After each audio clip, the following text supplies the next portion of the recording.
Ya memang tidak gampang ya, perkara yang tidak gampang karena kebiasaan dan sebagainya. Saya karena keliling kemana-mana pengajian itu, jadi tahu karakter daripada masyarakat A, masyarakat B, masyarakat C, tahu betul ya. Jadi karakter masing-masing itu. Cuman ya memang kita memaklumi karena semuanya itu dalam proses. Semua itu dalam proses. Baik. Kemudian dikatakan yang bagi Allah ibadirat tilmid bil inkar idza wajada fil kitab aw taqriri syaikhi ma huwa khata'u 'indahu bal yahmiluhu ila al mahamil al hasanah la'allahu wa alladhi akhta. Siogianya seorang murid itu tidak langsung mengingkari, tidak langsung ingkar kalau ada di dalam kitab ataupun pengulangan gurunya itu menurut dia salah, jangan langsung Pak Guru itu salah, nggak boleh begitu.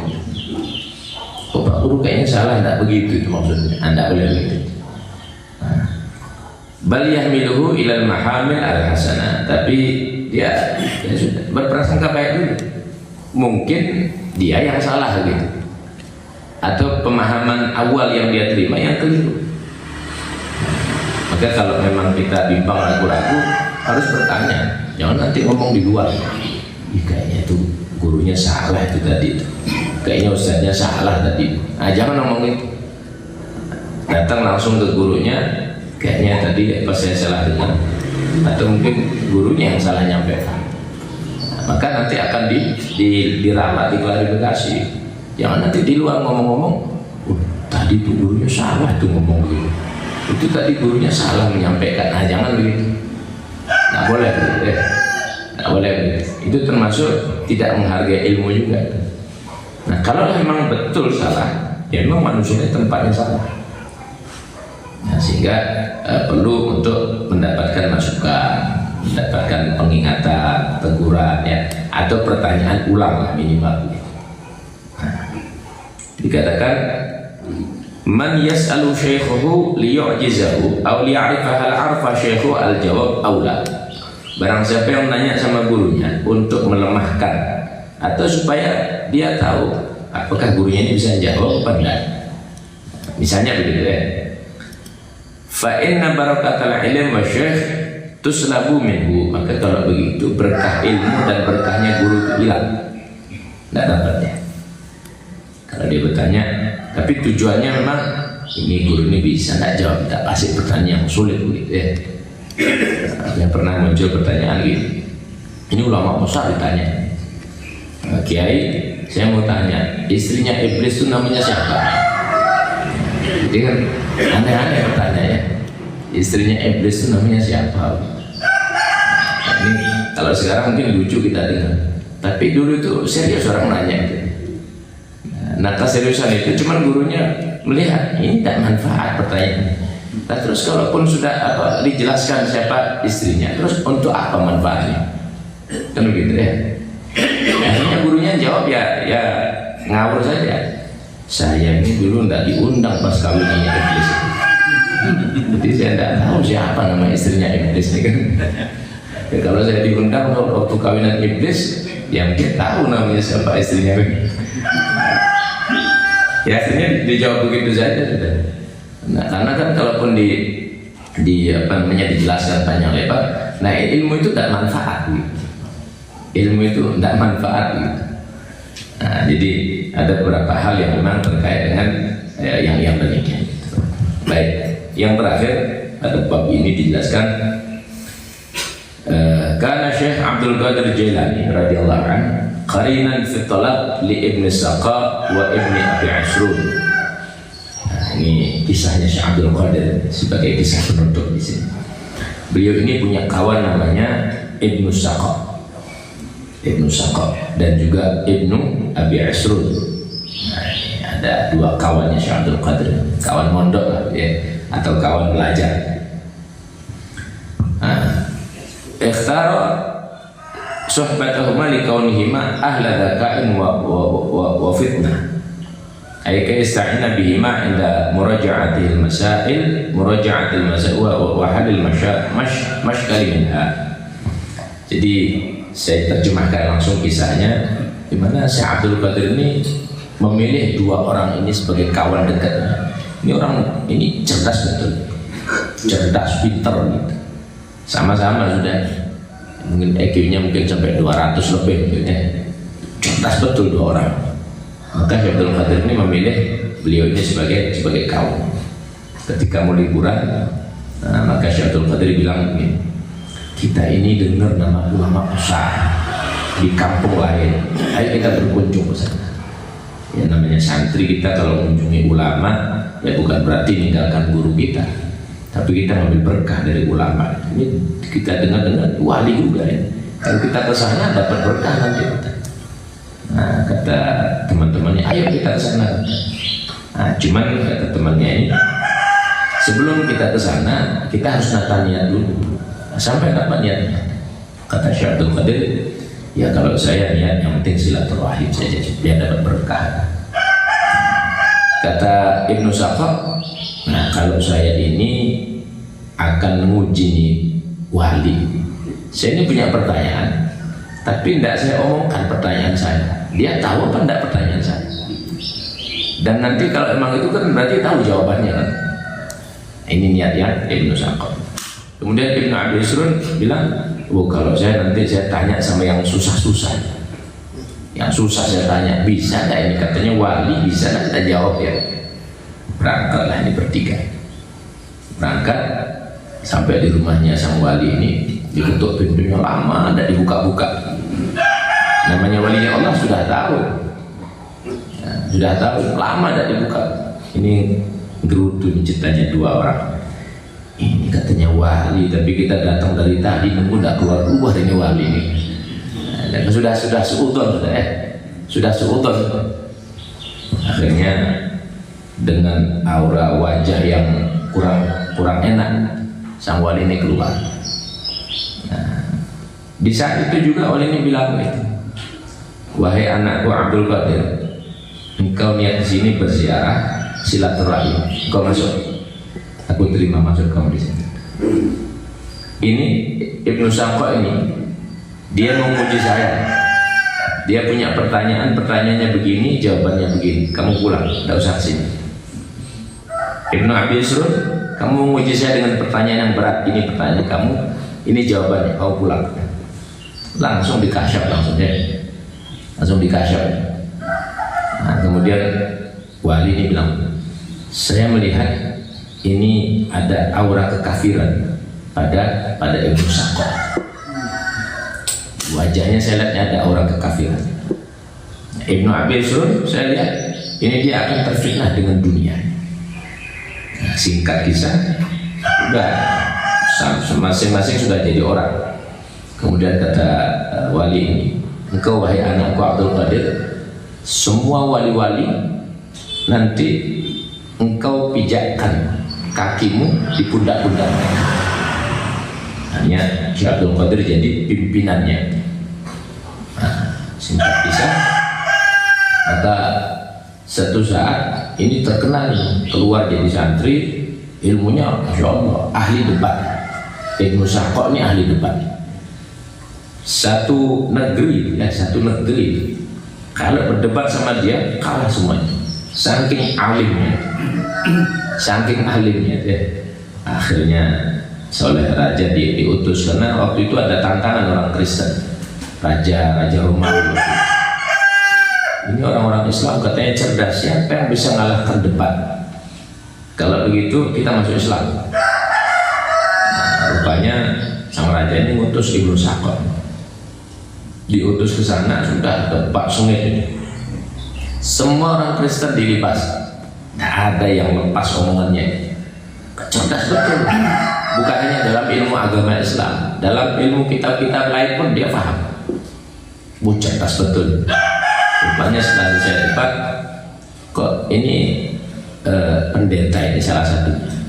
Dia nyuruh anaknya keluar, bawa kopi lah gitu ya, bawa kopi. Rupanya Ibnu Saqaf ini terkesima, ini kok cantik betul perempuan. Anaknya siapa ini gitu. Nah, ditanya pendeta, anaknya siapa itu? Pendeta, oh itu anak saya. Terus saya kan tadi sudah menang, boleh saya minta anak sampai. Nah ini pendeta ini langsung dia putar otak. Nah ini bisa ini kita sesatkan nih orangnya. Akhirnya dia bilang, ya boleh kamu nikahi anak saya, tapi dengan catatan kamu harus ikut ajaran saya. Boleh nggak sampai menang? Menang berdebat tak apa-apa. Tapi karena kamu minta sesuatu yang berharga dari saya minta apa yang berharga dari kamu juga. Kamu ikut agama saya. Lama dia mikir. Cuman dia sudah terkesima sama perempuan. Akhirnya dia putuskan, ya baik, tak apa-apa. Murtad. Sabdanya sang wali ya, di akhir perjalanan Ibnu Saqqa ini murtad. Bukan lagi cuman hafal 2-3 hadis, Al-Quran hafal. Al-Quran hafal, ahli tafsir ya, ahli hadis, ahli berdebat. Murtad ya, Ibnu Saqqa. Satunya lagi Ibnu Abi Yusrun ini diangkat jadi sekretaris negara. Banyak memang hartanya banyak cuman terfitnah dia di akhir hayatnya begitu. Nah, ini kisah karena memang tidak mengagungkan orang-orang yang diberikan ilmu oleh Allah. Ya artinya tidak mengagungkan ilmu gitu ya. Nah, maka penting. Nah kita tengok Syekh Abdul Qadir Jailani. Nah sampai sekarang kita tahu beliau ini adalah rajanya para wali. Rajanya para wali sampai sekarang. Tawasul kita orang-orang Indonesia kan tidak lepas daripada beliau jalur. Walaupun beliau ini ya bukan hanya sekedar dari jalur tasawuf, ya ahli hadis, ahli tafsir juga, ahli fikih juga, pakar semua beliau ini, Syekh Abdul Qadir Jailani.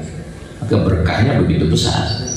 Saya baca dalam satu catatan kitab itu, siapa yang punya hajat kok tawasul sama Syekh Abdul Qadir atau sama Imam Ghazali atau Syekh Abu Hasan Syadili, 3 ulama besar ya, insya Allah dikabulkan hajatnya oleh Allah. 3 ya, Syekh Abdul Qadir, Abu Hamid Al-Ghazali, Abu Hasan Asyadili, 3 ulama besar. Kok dia punya hajat ya, ya Allah saya berwasilah dengan Syekh Abdul Qadir Jailani, ya Allah saya berwasilah dengan Abu Hamid Al-Ghazali, ya Allah saya berwasilah dengan Syekh Abu Hasan Asyadili. Sampaikan hajat saya ya Allah dengan berkah kedudukan orang-orang. Insya Allah kabul hajatnya. Insya Allah kabul hajatnya. 3 orang ini, diingat-ingat namanya. Syekh Abdul Qadir Jailani, Syekh Abu Hasan Asyadili, Syekh Abu Hamid Al-Ghazali yang mengarang kitab Ihya ya. Abu Hasan ini kan salah satu pendiri di Thariqah pada masanya. Syekh Abdul Qadir Jailani pun juga demikian. Nah, kesimpulannya bahwa kita menghargai ilmu dan menghargai orang-orang yang mendapatkan bagian tersebut itu bagian daripada akhlak. Maka kita yang ngaji, yang sudah belajar ini penting paham perkara ini. Tapi memang tidak paham pun memang ini bagian bab yang harus dilewati. Ya kita harus pelajari. Nah begitu juga mengajarkan pada anak-anak kita semua. Mudah-mudahan Allah berikan berkah ilmu yang sudah diberikan pada kita semua, diberikan berkah daripada umur, berikan berkah daripada harta, diberikan berkah daripada keluarga dan semua yang sudah Allah titipkan sampai pada akhirnya ketika meninggal dunia. Keberkahan ini akan menghantarkan pada keridhaan Allah Subhanahu wa taala dan menghantarkan kita pada husnul khatimah. Al-Fatihah.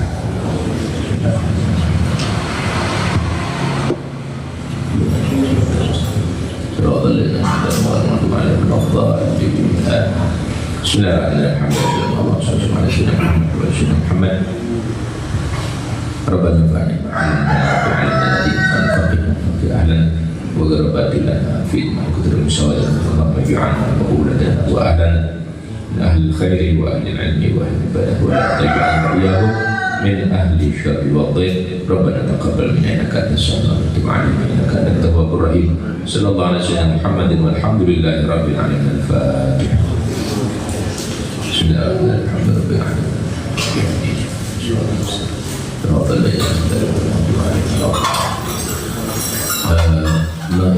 informasikan kembali, jadi tanggal 25 besok kita acara haflah atau akhir sana Jamiah Kalbu, dan ini saya mengajak semua daripada baik santri yang belajar Al-Quran ataupun yang dewasa. Wah, ini bagian daripada wadah untuk bekal kita ke akhirat gitu ya. Nah, wadah ini akan mengadakan penutupan kegiatan. Artinya sementara sebagaimana tradisi daripada lembaga-lembaga pendidikan yang lain. Jadi kita menutup aktivitas 1 tahun dengan istilah haflah akhir sana. Nah, itu insyaallah tanggal 25 besok kita akan adakan. Nah, dari pengurus pondok dalam hal ini Bapak Haji Komarudin mempunyai mungkin masukan saran gitu ya. Sudah disampaikan belum? Saran. Oh gitu ya. Mungkin sebentar waktu mungkin 2-3 menit ya. Nanti baru buka barangkali sebelum saya nyampe menutup atau mungkin ada sharing, mungkin saya berkenan menyampaikan gitu ya.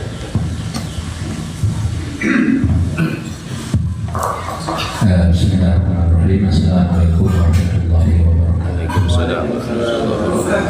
Pada teman-teman santri Daya Kalbu, apa yang disampaikan Ustaz tadi bahwa kita akan menyelenggarakan haflah akhir tahun pembelajaran kita menjelang puasa Ramadan. Sudah tentu kita butuh persiapan, maka kami atas nama pengurus tetap mohon bantuan pikiran dan tenaga dari bapak-bapak semua, sekalian menulis juga yang telah kami edarkan di grup ya, yang berkenan mohon keikhlasannya untuk bersama-sama membantu kegiatan tersebut. Silakan disetor pada kami langsung ya. Nah, kemudian masalah soal sistem sudah saya hubungi Bapak Agus Dafa ya, dan pinjam kurang jauh. Kemudian juga dengan Pak Erwan, mohon terornya Pak Erwan, sudah saya komunikasikan berdua. Kita hanya mohon tenaganya ya, dan bantuan masalah dari pelaksanaan. Nanti kami dengan Ketua Majelis dengan Pak Amir juga akan berkomunikasi. Kemudian untuk tempat di halaman Masjid Jami Darussalam sudah kami komunikasikannya dari Pak Hidayat dan Pak Haji Musa. Pak Haji Musa berkirim salam tidak bisa untuk maksimal dengan kegiatan kita karena beliau saat ini berada di Singaraja menemani istri yang sedang berobat. Mudah-mudahan istri cepat sembuh dan berhidayah dari Allah Subhanahu wa Ta'ala. Itu harapan dari Bapak Haji Musa. Nah, kemudian teman-teman yang mungkin tidak sempat buka WA dan sebagainya, tolong dikomunikasikan biar mereka juga paham tentang kegiatan ini. Kegiatan kita bersama antara majelis ya, pondok, kemudian anak-anak santri kita yang belajar Al-Quran, itu yang pertama kita tujuan kita membahagiakan mereka ya, adik anak-anak kita biar mereka merasa kita memiliki bahwa mereka ada beberapa kegiatan yang kita support ya. Nah, saya kira itu mungkin proses yang dapat saya sampaikan. Intinya saya mohon bantuan dan support daripada teman-teman semua agar pelaksanaan ini dapat terlaksana dengan baik. Insya Allah untuk kegiatan portfolio-nya nanti pada hari Selasa ya, pada hari Selasa pagi ke teman-teman nanti yang ada luang waktu kami mohon bantuan dan pertanyaannya ya, karena itu adalah jadwal masih belajar aktif baik dari teman-teman selaku guru.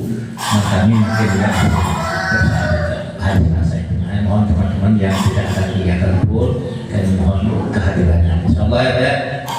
Terima kasih sudah memberikan kesehatan dan umur Allah Subhanahu wa Ta'ala. Wassalamualaikum warahmatullahi wabarakatuh. Waalaikumsalam warahmatullahi wabarakatuh. Baik, saya kira demikian. Maka bagi yang punya tugas boleh mendahului. Barangkali ada yang mau sharing sebelum diakhiri juga diperkenalkan. Ya, Assalamualaikum warahmatullahi wabarakatuh. Seperti yang Ustaz sampaikan masalah adab ta'lim. Apakah adab yang seperti Ustaz sampaikan berlaku juga kalau kita belajar di sekolah umum? Jadi apakah adab-adab itu berlaku di sekolah umum gitu ya? Sesungguhnya ilmu ini memang yang paling utama, dan adab ini bukan sekali lagi hanya sekedar untuk gurunya, bukan ilmunya tapi juga untuk gurunya. Maka tentu berlaku juga baik di lembaga formal pendidikan umum ataupun di lembaga-lembaga agama. Sebenarnya begitu. Cuman pemahaman ini lebih ditekankan kalau dalam kegiatan-kegiatan pembelajaran agama, sehingga kita akan dapatkan santri-santri itu lebih akhlak, lebih memahami daripada yang sebatas di kegiatan formal umum. Dan dengan pergeseran kurikulum yang kita sudah tahu, macam dulu ada SMP, apa namanya, PMP, pelajaran moral, pendidikan moral,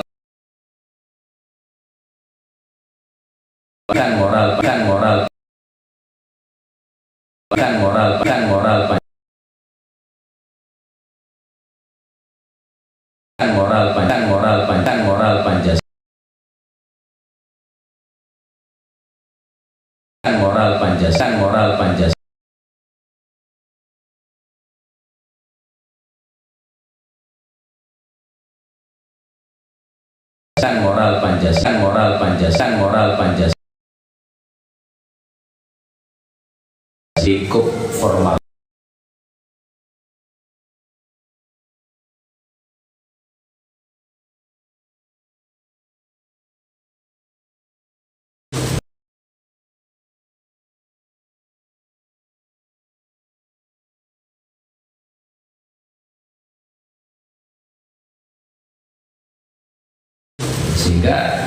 Sehingga banyak tawuran,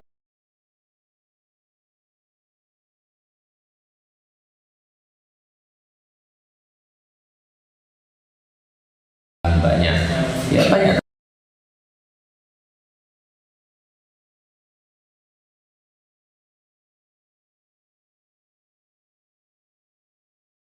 begitu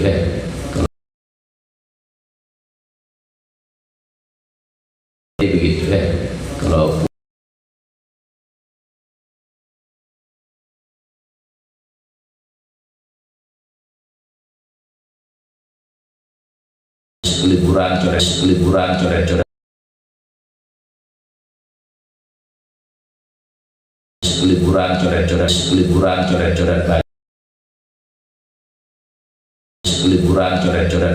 liburan coret-coret baju.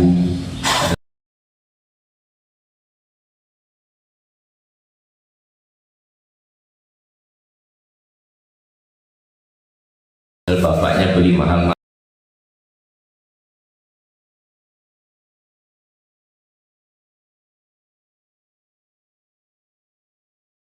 masih utang belum bayar, mungkin dicoret-coret bajunya begitu. Harusnya kan dikasih manfaat, siapa dikasih kalaupun berurusan. Nah, ini sebagai tanda tidak benar ya. Nah, tapi kalau ditanya apakah ini berlaku untuk di pendidikan formal juga, sesungguhnya harusnya begitu, bukan hanya di agama saja. Saya kira begitu ya. Maka ini menjadi pemikiran bagi setiap guru-guru muslim yang mereka memang menginginkan anak didiknya itu lebih maksimal lagi dalam agama. Saya kira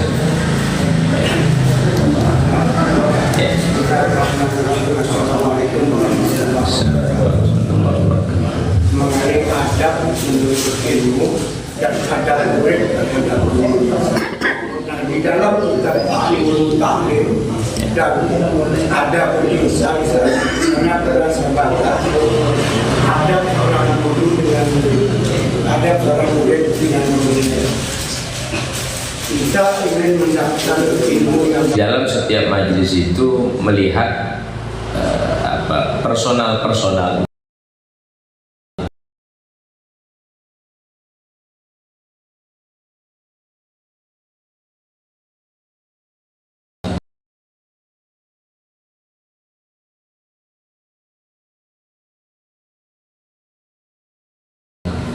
ada kalanya itu adalah mereka sekaligus belajar, sekaligus tokoh gitu ya.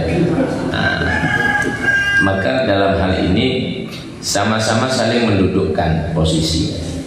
Nah, saya pernah menengok di Mekah sana itu, di tempat Sayyid Ahmad bin Ali bin Muhammad ya. Di sana duduk sejajar ulama-ulama besar ya, duduk. Nah, saya bukan melihat apa ya, saya menengok, oh begini cara majelis itu seperti ini. Saya tengok gitu ya, oh rupanya cara bermajelis begini. Nah, ada memang santri-santri yang memang benar-benar khusus belajar, nah, mereka ada pada tempatnya masing-masing. Ada tamu-tamu lagi, ada tempatnya masing-masing seperti itu. Nah, saya kira itu tetap mendudukkan sesuatu pada tempatnya. Nah, dan juga emang yang penting jangan hati ini terlepas daripada tujuan belajar itu. Nah, itu yang saya lihat hanya sebagai bentuk pengaplikasian daripada maksud tersebut, bahwa memang semua ada pada bagian-bagiannya. Maksud Rasulullah SAW ketika didatangi oleh satu sahabat, kalau tidak salah Abdurrahman Al-Bajali, di mana beliau seorang tokoh. Nah, lalu datang di belakang sudah penuh. Akhirnya Nabi panggil, duduk di sampingnya, malah Nabi hamparkan sorbannya dihamparkan. Cuman karena memang beliau ini sebagai sahabat, sebagai murid, tidak mau dicium sorbannya Nabi. Setelah dicium sorbannya Nabi, kemudian Nabi bilang, kalian semua kalau datang tokoh-tokoh kalian itu kasih tempat yang pas, jangan nanti diabaikan begitu saja. Maka Nabi kemudian mendudukkanlah itu sahabat Abdurrahman ini di sampingnya Rasulullah, didudukkan di sampingnya Rasulullah. Jadi berdasarkan juga hal tersebut, maka kembali kepada niatan dan sekaligus porsinya masing-masing, begitu ya. Nah, sehingga nantinya ketika ada ulama, tokoh, kiai, tapi tetap yang ngajar itu pada tempat khusus tetap ya. Nah, macam kalau sekarang kan kadang ada kursi gitu ya, atau ada apa namanya ini, lembeknya ini, atau ada tempat bangku khusus. Nah, itu untuk menunjukkan oh gurunya ini ya, oh ini tamu, oh untuk seperti itu. Nah, jadi itu tidak terlepas daripada bagian dari adab gitu ya. Wallahu a'lam.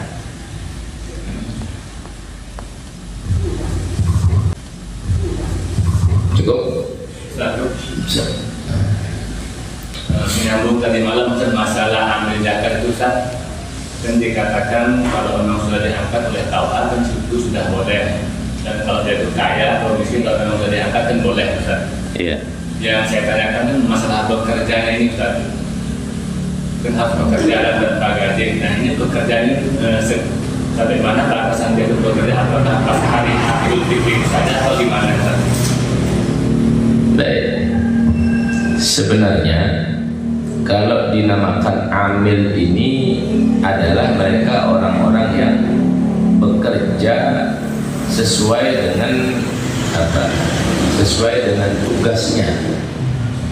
Kalau di dalam kitab fikih itu yang termasuk di dalam kriteria amil itu baik ketuanya, wakil, sekretaris, bendahara, petugas-petugasnya, bahkan orang kufar pun kalau dibutuhkan dia membantu karena begitu luas jangkauan daripada wilayah kaum muslimin untuk dikondisikan zakatnya, maka orang kufar pun di sini boleh diangkat ya, sampai sebegitu.